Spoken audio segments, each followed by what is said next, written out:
Okay, I just had a great workout and I'm doing this. This is called fire pivot. We pivot when we're going along a path that stopped. We're not growing in any way. So we pivot to a direction that may stimulate or motivate or any of that.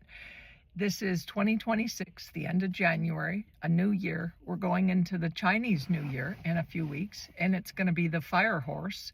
So unlike where we've come from, which is the snake, about shedding the snake, and calmer and more internal focus, this is about movement.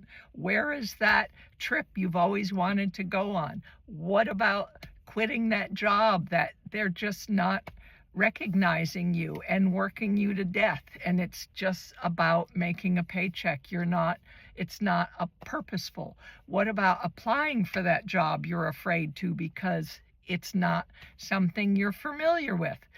There are so many relationships we cultivate in our life, yet we need to remember we cultivate relationships as a mirror to show us what we can't see when we look in our own mirror, and they help to show us, hopefully, our shadows that we're not looking at and our best self. So if you have friendships or relationships that are not aligning with you or giving you any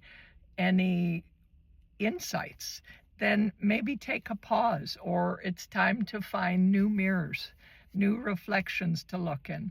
What about that conversation that's edgy and uncomfortable that you've been avoiding?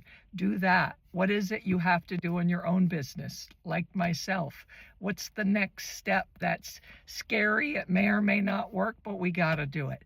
Or make that call that you've been wanting to and you haven't. You need to share what's going on, what matters, and do your fire pivot. This is a motivation. Hopefully we motivate each other. Good luck.